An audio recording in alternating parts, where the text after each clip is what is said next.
Good afternoon बच्चों। Quantum mechanics first के lecture number 4 को शुरू करते हैं। आज हम पढ़ेंगे फोटो इलेक्ट्रिक इफेक्ट। 11th-12th में आपने छोटे लेवल पे इसकी डेफिनेशन जरूर पढ़ी है, ठीक है। थोड़ा सा ज़्यादा आज हम देखेंगे कि क्या है। देखिए, आपने पढ़ा हुआ होगा कि किसी मेटल के एक्टिव सरफेस पर अगर रेडिएशन गिराई जाए और रेडिएशन में इतनी ताकत है कि वो इलेक्ट्रॉन निकाल दे और इलेक्ट्रॉन निकल आए, then we say that it is called as photo electric effect, ठीक है।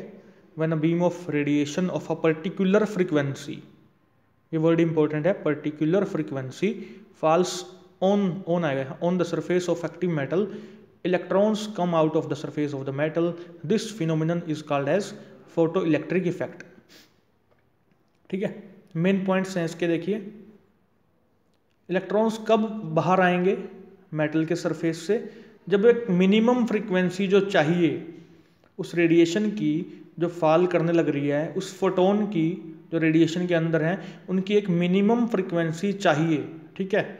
उतनी अगर है उस रेडिएशन के पास तो इलेक्ट्रॉन बाहर आ जाएगा। और इस मिनिमम फ्रीक्वेंसी की रेडिएशन को क्या बोलेंगे? इस फ्रीक्वेंसी को क्या बोलेंगे हम? थ्रेशोल्ड फ्रीक्वेंसी, ठीक है। वो बाद में देखेंगे कि अगर ज़्यादा हो जाए, ठीक है, इसकी ताकत अगर ज़्यादा हो जाए तो क्या होगा, वो कहाँ यूज़ होगी, वो भी देखते हैं, ठीक है। सेकंड पॉइंट देखते हैं, kinetic energy of the electrons is directly proportional to the frequency. मैं बता देता हूँ आपको, जैसे थ्रेशोल्ड फ्रीक्वेंसी जो है, मान लीजिए उसकी वैल्यू मान लीजिए कि 10 है, ठीक है। और जो रेडिएशन हमने फॉल कराई मेटल के ऊपर उसकी फ्रीक्वेंसी भी 10 है, वैल्यू मान लेते हैं हम, ठीक है। तो क्या होगा, electron just comes out of the surface, just comes out, but it will not have any speed, kinetic energy इसकी नहीं होगी। मान लीजिए थ्रेशोल्ड फ्रीक्वेंसी जो रिक्वायर्ड थी वो है 10, बट जो फॉल करा रहे हैं वो कितनी है? 15, उसकी वैल्यू 15 मान लीजिए समझने के लिए।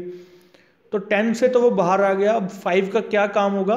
वो उसको एनर्जी क्या प्रोवाइड करेगी? स्पीड देगी, उसको बोलेंगे काइनेटिक एनर्जी आ जाएगी इलेक्ट्रॉन के पास, ठीक है। तो सेकंड पॉइंट देखिए, kinetic energy of the electrons is directly proportional to the frequency and higher the frequency higher will be the kinetic energy of the electrons, electrons की स्पीड बढ़ जाएगी, ठीक है।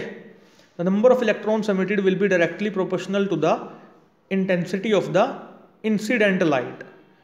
अब देखिए, ये तो है नहीं कि एक ही इलेक्ट्रॉन निकलेगा, ठीक है, सरफेस से काफ़ी सारे इलेक्ट्रॉन एमिट होंगे। तो नंबर ऑफ इलेक्ट्रॉन कम है या ज़्यादा, ये किस चीज़ पर डिपेंड करेगा? ये डायरेक्टली प्रोपोर्शनल होगा intensity of the incident light, ठीक है। कितना इंटेंस है लाइट, रेडिएशंस जो फॉल कर रही हैं वो कितना इंटेंस है, उस पर डिपेंड करेगा नंबर का कम या ज़्यादा होना। किसके नंबर का? इलेक्ट्रॉन्स के नंबर का। और जो काइनेटिक एनर्जी होती है उसका फॉर्मूला आपको पता है, 1/2 mv² होता है, ठीक है। ये डायग्राम में भी दिखा रखा है कि लाइट फॉल कर रही है, इलेक्ट्रॉन्स एमिट हो रहे हैं, डिटेक्टर डिटेक्ट कर लेगा, एमीटर भी आपको करंट शो करेगा, ठीक है। और बस बैटरी लगाई हुई है, वैक्यूम चैम्बर है यहाँ पर। तो आप सिंपल वाला डायग्राम भी बना सकते हैं जो किताब में है, कि एक सरफेस दिखा देंगे, लाइट पड़ रही है, इलेक्ट्रॉन बाहर आ रहा है, that is called as photo electric effect. तो क्लासिकल थ्योरी ने भी कुछ कहा था बट वो फेल हो गई। तो फोटो इलेक्ट्रिक इफेक्ट इसीलिए तो हम पढ़ रहे हैं कि कैसे क्लासिकल थ्योरी फेल हो गई और फोटो इलेक्ट्रिक इफेक्ट क्या कहता है, ठीक है। क्वांटम थ्योरी कैसे सफल रही, तो वो चीज़ें हम सारी पढ़ते आ रहे हैं अभी तक। तो देखिए, according to classical theory, energy of the electron या kinetic energy of the electron depends upon intensity. इन्होंने कहा था कि जो एनर्जी है इलेक्ट्रॉन की वो इंटेंसिटी के डायरेक्टली प्रोपोर्शनल है, दैट इज नॉट करेक्ट, ठीक है ना। अभी अभी हमने क्या पढ़ा? काइनेटिक एनर्जी डिपेंड करेगी फ्रीक्वेंसी पर, इन्होंने कहा था इंटेंसिटी पर, इसलिए गलत था पॉइंट। अगला देखिए, a light of any frequency but with sufficient intensity can emit the electron from the metal surface. इन्होंने फिर इंटेंसिटी की बात की, इन्होंने कहा कि एक सफिशिएंट इंटेंसिटी की लाइट फॉल कर जाए, ठीक है, सरफेस के ऊपर सफिशिएंट इंटेंसिटी की लाइट फॉल कराते रहो तो तो इलेक्ट्रॉन निकलने लग जाएंगे। हो सकता है थोड़ी देर लग जाए या थोड़ी देर बाद उसको इतनी एनर्जी मिल जाएगी कि वो बाहर आ जाएगा। इन्होंने ऐसा सोचा, लेकिन ये गलत है। ठीक है, एक पर्टिकुलर फ्रिक्वेंसी चाहिए ही चाहिए, जिसको बोलते हैं थ्रेशोल्ड फ्रिक्वेंसी। तो ये कंसेप्ट बाद में आया था, जिसको बोल रहे हैं हम फोटो इलेक्ट्रिक इफेक्ट। इसमें हम सारे पॉइंट्स का जिक्र अभी अभी कर चुके हैं। तो यहाँ से भी पता चल गया कि क्लासिकल थ्योरी कैसे फेल रही है। ठीक है, Einstein's theory of photo electric effect using quantum theory. देखिए, प्लैंक्स ने जो भी कहा था वो हम पढ़ चुके हैं। उन्होंने E = h का एक्सप्रेशन दिया था कि एनर्जी इतनी होती है एक फोटोन के अंदर। ठीक है, वो हम देख चुके हैं पहले लेक्चर्स में। तो उसी का थोड़ा इस्तेमाल किया आइंस्टीन ने। He used Planck's quantum theory to explain the photo electric effect. उन्होंने कहा कि फोटोन जिसकी फ्रिक्वेंसी न्यू है, जब वो मेटल सरफेस पर गिराया जाएगा, it will transfer the energy equal to h nu. Energy का एक्सप्रेशन आपको पता है, E = h न्यू होता है, प्लैंक दे के गए थे। तो ठीक है, आइंस्टीन ने कहा कि न्यू फ्रिक्वेंसी की रेडिएशन गिराई गई, ठीक है, फॉल कराई गई मेटल पर, तो कितना एनर्जी का ट्रांसफर होगा, h न्यू के बराबर टू द इलेक्ट्रॉन। अब इलेक्ट्रॉन को h न्यू एनर्जी मिल गई, so it can come out of the metal surface. अगर h न्यू जो है बराबर है किसके, थ्रेशोल्ड फ्रिक्वेंसी के, जो मिनिमम रिक्वायरमेंट है। देखिए, मिनिमम रिक्वायरमेंट आप कह सकते हैं कि एक फ्रीक्वेंसी की भी है, और उसको h से मल्टीप्लाई कर देंगे तो हम h न्यू बन गया, यानी कि एनर्जी। तो मिनिमम रिक्वायरमेंट आप कह सकते हैं कि एनर्जी की भी है, आप कह सकते हैं ऐसे। ठीक है, तो मिनिमम एनर्जी कितनी चाहिए, h न्यू। मिनिमम फ्रिक्वेंसी कितनी चाहिए, न्यू। ठीक है, ये जो V वाला दिखाई दे रहा है ना सिंबल, ये न्यू होता है। तो इतनी एनर्जी गिर गई, इतनी एनर्जी हमने दे दी, तो इलेक्ट्रॉन बाहर आ जाएगा। और नहीं दे पाए, वो रेडिएशन इतनी एनर्जी नहीं दे पाए, तो इलेक्ट्रॉन बाहर नहीं आएगा। ठीक है, तो h न्यू ज़्यादा भी तो हो सकती है, हो सकता है जो रेडिएशन फॉल कराई गई उसकी एनर्जी थ्रेशोल्ड एनर्जी से ज़्यादा हो। तो फिर ज़्यादा एनर्जी कहाँ यूज़ होगी, वो अभी थोड़ी देर पहले बताया था मैंने, अभी बताता हूँ दोबारा। अब देखिए, एक कंसेप्ट आगे आ रहा है, h new = h nu not plus half mv²। देखिए, h न्यू क्या है यहाँ पर, ये वो एनर्जी है जो रेडिएशन की है, वो रेडिएशन जो हम फॉल करा रहे हैं मेटल के ऊपर। h न्यू नॉट वो है जिसको बोलते हैं वर्क फंक्शन, ये वो एनर्जी है जो चाहिए हमें इलेक्ट्रॉन को बस बाहर एमिट कराने में, सरफेस से बाहर निकालने में।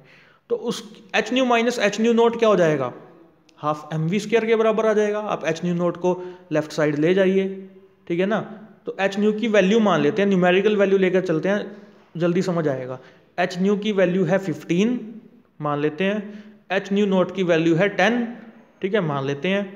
तो h न्यू नॉट हमें 10 चाहिए था, हमने लेकिन 15 दिया, तो 15 माइनस 10 5 बच गया ना।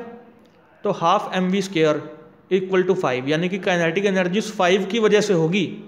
अब सोचिए, h न्यू और h न्यू नॉट बराबर होंगे तो देख लीजिए आप, मान लीजिए दोनों 10 है, 10 माइनस 10 0 हो जाएगा, तो काइनेटिक एनर्जी हाफ mv² 0 हो जाएगा, यानी कि काइनेटिक एनर्जी तो मिली नहीं इलेक्ट्रॉन को, बस वो बाहर आया, एमिट हुआ, बाहर इजेक्ट हुआ, बस इसके अलावा कुछ नहीं।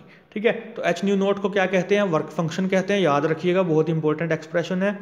अगर h न्यू नॉट से कम है तो इलेक्ट्रॉन बाहर नहीं आएगा किसी भी हालत में। ठीक है, यहाँ से आप काइनेटिक एनर्जी जो कि होता है हाफ mv², उसका एक्सप्रेशन निकाल सकते हैं, h nu minus h nu not.